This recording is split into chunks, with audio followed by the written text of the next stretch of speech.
Usted escucha a Juan Manuel Ruiz en Radio Red, una mirada diferente.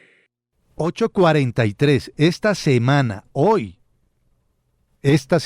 comienza otra etapa crucial para el actual gobierno, porque vuelve la discusión de la reforma pensional al Congreso de la República, con un pronóstico no muy alentador, tanto que en las últimas horas el propio presidente de la República en su cuenta de Twitter se ha referido al asunto. La reforma pensional también está a punto de hundirse por tiempo que fue deliberadamente perdido.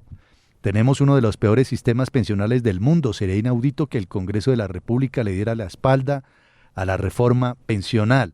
Eso por una parte. El expresidente de la República, César Gaviria Trujillo, se ha referido también a la reforma pensional y está proponiendo que en las actuales circunstancias se discuta una reforma pensional concertada. El presidente del Congreso, el senador Name, dice que a pesar de todo lo que digan en contra de los congresistas, reanudará el debate a la reforma pensional. Nosotros queremos asumir el tema pensional de otra manera, es decir, con lo que directamente le interesa a la gente. Y hemos acudido a Lina María Rodríguez, que es especialista en seguridad social y directora de regulación empresarial, para que nos ayude a entender los aspectos generales de lo que podría ser una reforma pensional y sobre todo la incertidumbre que hay sobre la posibilidad o no de pensionarse con lo que hay hoy. Lina María, bienvenida, gracias por estar aquí en Radio Red. Juan Manuel, ¿cómo estás? Buenos días, encantada de saludarte y muchas gracias por la invitación y saludos también a tus oyentes. Bueno, muchas gracias.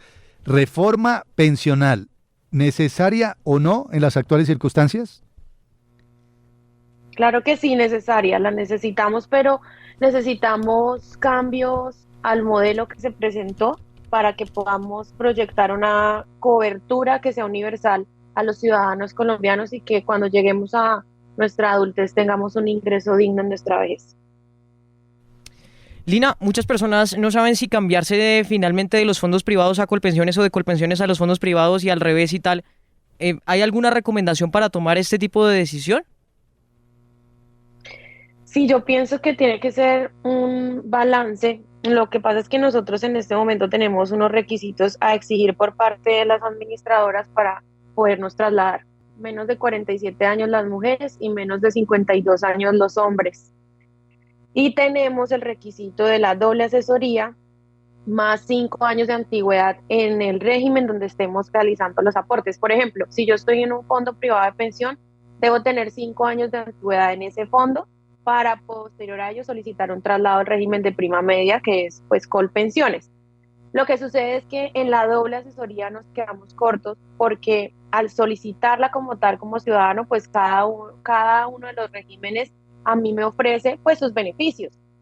Entonces lo que yo siempre le digo a mis queridos seguidores de regulación empresarial es: necesitamos buscar un enfoque que sea más objetivo con respecto a cada uno para verificar la viabilidad del traslado, porque no todos los traslados son buenos para nuestros colombianos. ¿Por qué? Porque para unos colombianos resulta muy favorable, muy positivo pensionarse con el fondo privado de pensión y tenemos otras expectativas también con Colpensiones. Siempre hay que evaluar la edad, los beneficiarios de una posible pensión de sobrevivencia. También tenemos que evaluar los beneficiarios de una sustitución pensional, el ingreso base de cotización que tiene el afiliado, la edad, que es muy importante, y las semanas que tiene cotizadas, porque tenemos ciudadanos que tienen, por ejemplo, 45 años de edad y, por ejemplo, es un hombre.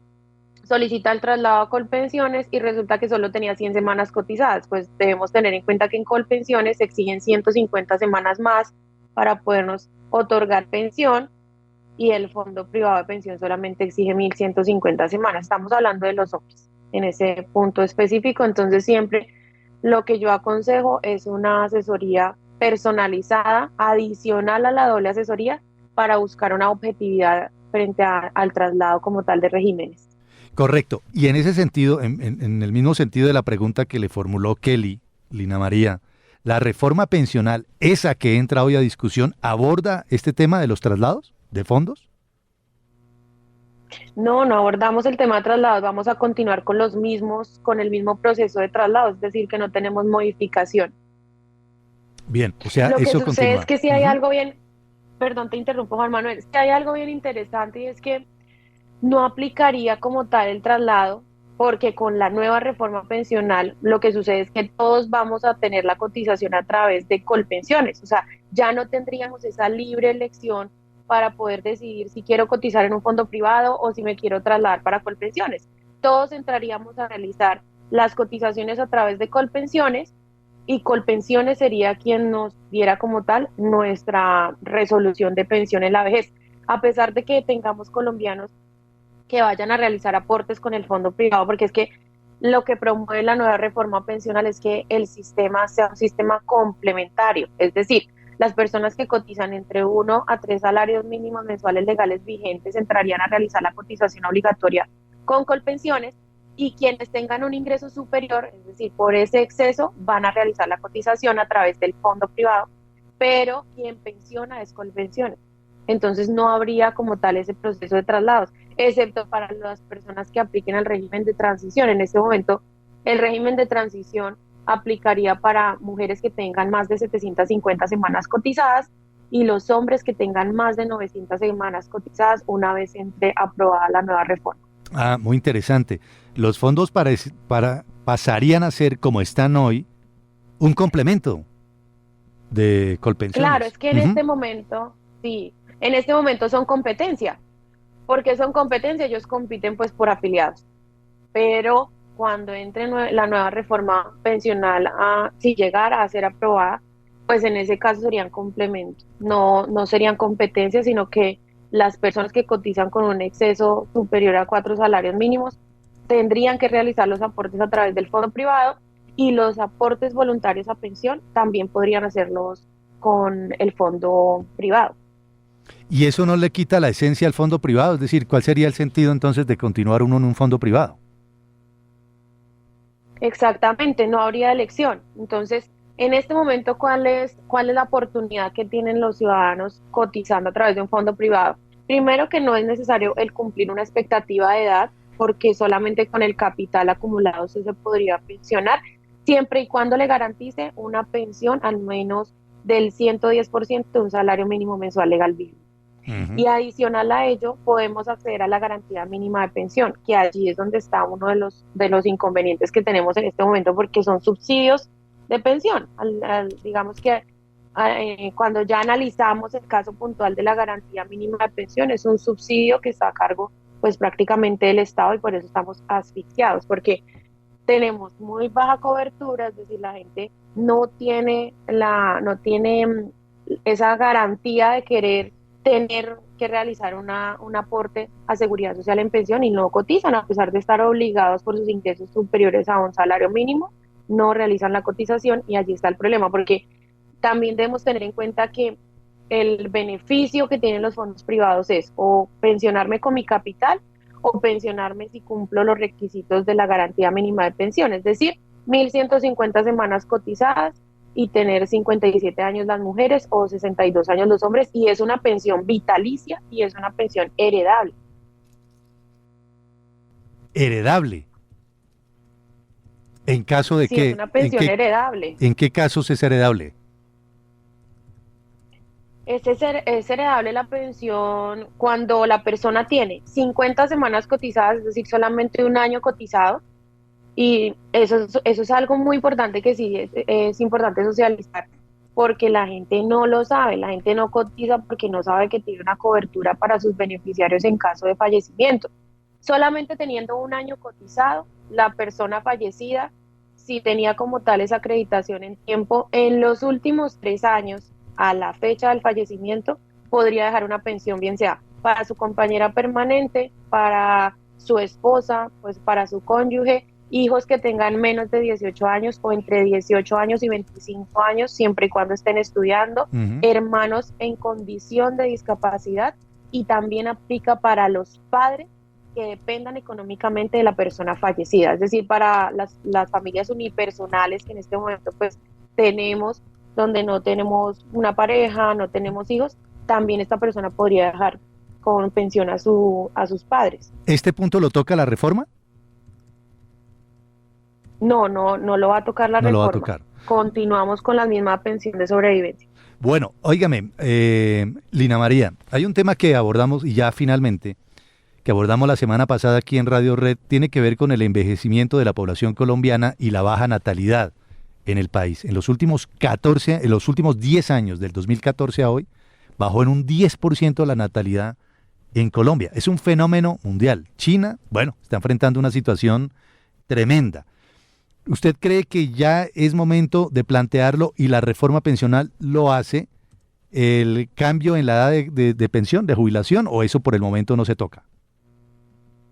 No se va a tocar y es un tema crítico porque en este momento nosotros lo que necesitamos es un modelo donde asegure precisamente ese problema de coberturas, porque es que los jóvenes tendríamos que estar realizando procesos de pago a seguridad social en pensión para que estemos pensionando los futuros adultos. Y en realidad el no haber alargado como tal la edad de cotización o la edad para podernos jubilar nos está afectando muchísimo.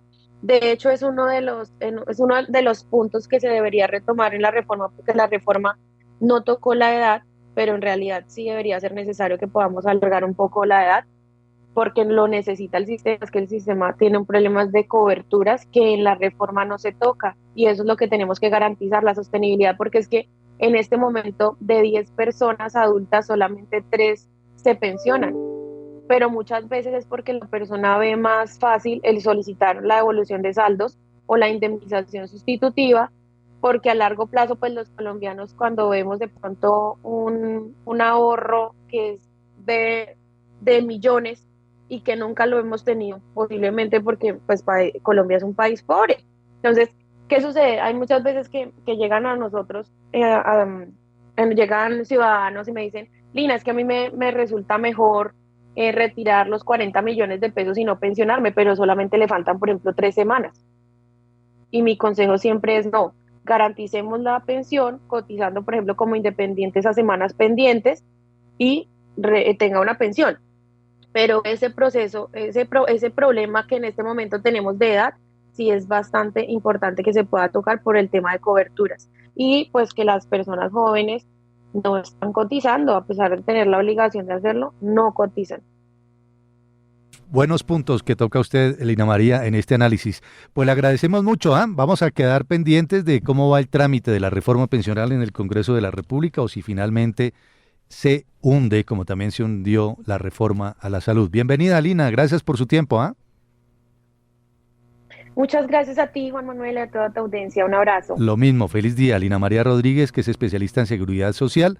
La reforma pensional es necesaria, pero con cambios necesitamos un modelo que asegure el problema de cobertura por el envejecimiento de la población, tema que habíamos abordado acá. Sí. Eso va a tener que abordarse en algún momento. Y fíjese lo que dice Lina, que eso no se toca en la reforma, no se toca en la reforma tampoco el cambio finalmente o la estipulación que debe hacer usted para cambiarse del privado al de Colpensiones o de Colpensiones al revés. Varias dudas, ¿no, Juan Manuel? Sobre todo por la reforma y preguntas que tiene la ciudadanía con cosas que ahí no se resuelven finalmente. Sí, Juan. El presidente Petro Boblado ya la da por hundida. A juzgar por sus trinos de las últimas horas. Por sus trinos los conoceréis, ya la da por hundida. Sí, porque es que él sabe, en primer lugar, que él ha hecho estos proyectos sin consultar, lo mismo que ya hemos visto, sin tratar de concertar, sino todo de una manera terca y de una manera unilateral, y pues eso no tiene buen futuro. Pero aparte, la relación en este momento con el Congreso, como lo han titulado en algunos periódicos, la guerra fría entre la presidencia y el Congreso, pues está produciendo consecuencias. Y esas consecuencias, ojo, no necesaria y exclusivamente perjudican o afectan al gobierno, sino también a la ciudadanía, porque es evidente que se necesitan reformas, pero no puede ser que el presidente y el gobierno insistan en hacerlas todo a su manera, sin un diálogo y sin un quiere hacer reforma pensional sin las empresas interesadas en el tema. Quiere hacer reforma educativa sin las universidades. Quiere hacer reforma a la justicia sin hablar con las autoridades judiciales. Y así es muy difícil.